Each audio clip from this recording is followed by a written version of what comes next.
नमस्कार, मेरा नाम हिमांशु है और अभी आप संघर्ष तक देख रहे हैं। और सबसे बड़ी खबर आपको ये बता दें कि लगातार जिस समय की अगर बात की जाए तो वर्तमान स्थितियां ऐसी हैं कि लगातार सनातन को खत्म करने की बात की जाती है। कुछ वैसे महान लोग हैं जो इन बातों को कहते हैं, उन पर हम टीका टिप्पणी नहीं करेंगे। बहरहाल एक ऐसी जगह पर हम आ चुके हैं जो बिहार का तपोभूमि है और यह भूमि है परम पूज्य श्री त्रिदंडी स्वामी जी महाराज के परम तपस्वी जो कृपा पात्र जो संत हैं, जो उनके शिष्य हैं श्री सुंदरराज स्वामी जी, उन्हीं के नेतृत्व में वो इसी धरती पर अभी चतुर्मास व्रत को कर रहे हैं। और इस व्रत के उपरांत यहाँ पर भव्य धर्म सम्मेलन के साथ 1008 कुंडीय श्री लक्ष्मी महाराज जो यज्ञ होने वाला है, नारायण यज्ञ होने वाला है। और इसी यज्ञ के दौरान भारत के जितने भी धार्मिक स्थल है, जितने तपोभूमि है और विश्व से भी अलग अलग प्रांतों से यहाँ पर संत महात्माओं का आगमन होने वाला है। बड़े स्तर पर व्यवस्थाएं की गई हैं। इसको लेकर क्या कुछ हुआ है, यहाँ पर लोग मौजूद हैं, यहाँ के जो कमेटी के सदस्य हैं, जो यहाँ का स्थानीय लोग हैं, जनप्रतिनिधि, उनसे हम बात करने का प्रयास करेंगे। तो सबसे पहले विक्रम मंच के पूर्व विधायक जी हैं, एक बात बताइए महोदय, क्या आप स्वामी जी के सानिध्य में पहुंचे हुए हैं और लगातार बड़े स्तर पर यहाँ पर तैयारियां की जा रही है, तो क्या कुछ आपने देखा और क्या कुछ कहना चाहेंगे हमारे दर्शकों को? सबसे पहले बताया कि रोहतास जिले के कोड़ी गोला प्रखंड के नवाडी मुरियार गांव जो है, मुरियार नवाडी गांव में 1008 कुंडीय महायज्ञ का आयोजन तय है, जिसमें चतुर्मास यज्ञ पर देश के महान मनीषी संत परम पूज्य श्री त्रिदंडी स्वामी जी महाराज के शिष्य तपोनिष्ठ परम पूज्य श्री सुंदरराज स्वामी जी महाराज के सानिध्य में चतुर्मास यज्ञ पर बैठे हैं। और चतुर्मास के समापन के उपरांत 29 अक्टूबर से लेकर 5 नवंबर तक 1008 जो रोहतास जिले में पहली बार 1008 कुंडीय महायज्ञ की तैयारी जो चल रही है यहाँ है।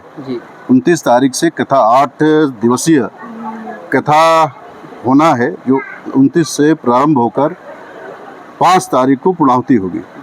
29 तारीख को सुबह 10 बजे से लेकर प्रत्येक दिन 7 बजे तक 5 नवंबर तक ये कार्यक्रम चलेगा।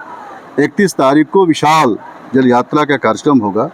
साथ ही 4 तारीख को अंतर्राष्ट्रीय धर्म सम्मेलन का आयोजन है, जहां देश के महान मनीषी संत एक साथ एक मंच पर विभिन्न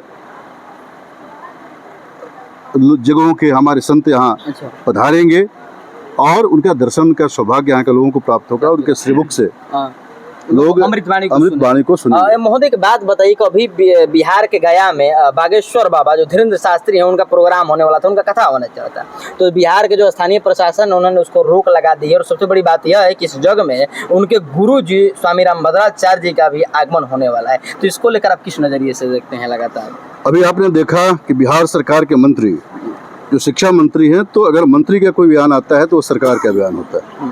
मंत्री व्यक्तिगत बयान नहीं होता है, मंत्री का बयान सरकारी होता है और सरकार का बयान होता है। जिस तरीके से बिहार सरकार के माननीय मंत्री शिक्षा मंत्री जी का बयान लगातार श्री रामचरितमानस पर आ रहा है। अभी श्री रामचरितमानस को उन्होंने कहा कि यह जहर है और उसको का संज्ञा देने का काम किया उन्होंने, और इस पर अभी तक कोई सरकार का बयान नहीं आया। इसके बाद आप क्या अपेक्षा रखते हैं? जो अभी देश में I.N.D.I.A जो घमंडिया गठबंधन बना है और इसके दल के लोग जो सनातन धर्म को समाप्त करने की बात कर रहे हैं, उसके गठबंधन के ही हमारे बिहार के मुखिया नीतीश कुमार जी भी हैं और तेजस्वी जी, और उन्हीं के सरकार के मंत्री का भी ये बयान आ रहा है। तो जब ये लोग सनातन को ही समाप्त करना चाहते हैं, भारत की अस्मिता पर ही प्रश्न खड़ा करना चाहते हैं, ऐसा जो भूल रहे हैं ये समाप्त हो जाएंगे। सनातन और भारत कभी समाप्त होने वाला नहीं है। अच्छी तैयारियां हैं जी। लगता है कि अनेकों संत प्रवचन के लिए आमंत्रित किए गए हैं और जिन्होंने आमंत्रण को स्वीकार कर लिया है। धीरेन्द्र शास्त्री को आने के लिए भी निमंत्रण भेजा गया है।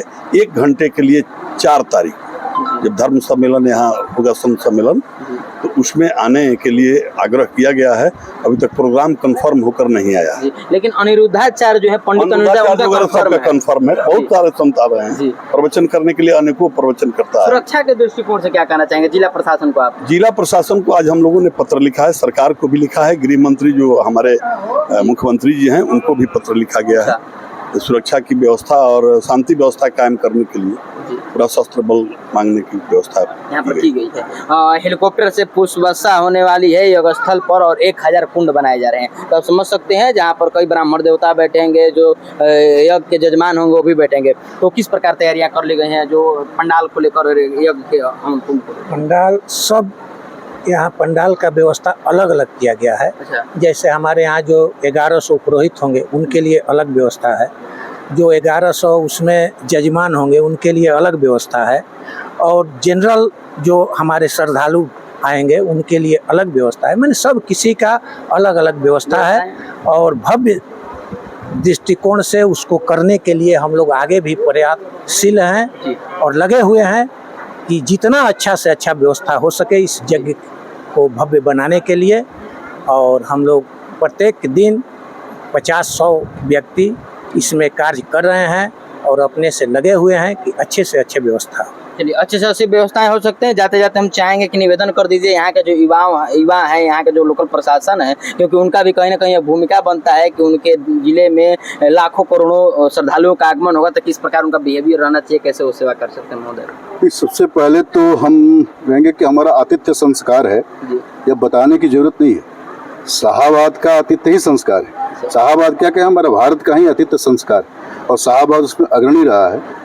और रोहतास शाहाबाद के जो हमारा रोहतास है, रोहतास के कोड़ी गोला प्रखंड में यह कार्यक्रम आयोजित हो रहा है, और इतने बड़े यज्ञ का आयोजन पहली बार रोहतास में 1008 कुंडिया और तपोनिष्ठ संत के द्वारा सानिध्य में हो रहा है।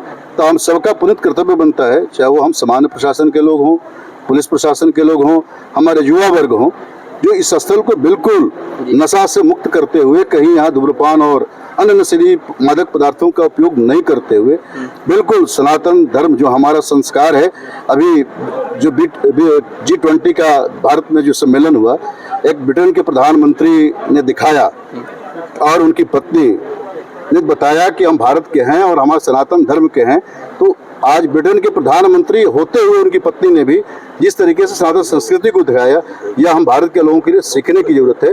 और हम तमाम लोगों से आग्रह करेंगे कि सब लोग मिलजुल कर इस बड़े आयोजन को हम सफल करेंगे, और जो हमारी मर्यादाएं हैं उस मर्यादाओं का ख्याल रखते हुए हम अपने आतिथ्यों को, कोई अभी आने वाले यज्ञ की जो तैयारी हो रही है, यज्ञ समिति के जो तमाम लोग हैं वो तमाम हर तरह से तैयार हैं कि आने वाले किसी भी श्रद्धालु को किसी तरह की कोई तकलीफ नहीं हो। इसमें हम सबकी सहभागिता सुनिश्चित होनी चाहिए, ऐसा हम सबसे आग्रह करते हैं। ऐसा विधायक जी महोदय जो हैं आग्रह करते हैं कि सभी लोग का आतिथ्य जो सत्कार है वो सफलतापूर्वक पूर्ण हो। इस बीच इस पूरे वीडियो को लेकर, इस पूरे खबर को लेकर आप क्या कुछ कहना चाहते हैं, हमारे कमेंट बॉक्स में जाकर जरूर बताइएगा। बहरहाल मिलते हैं अगली खबर के साथ नई वीडियो में, तब तक ले दीजिए हमारी पूरी टीम को इजाजत। धन्यवाद।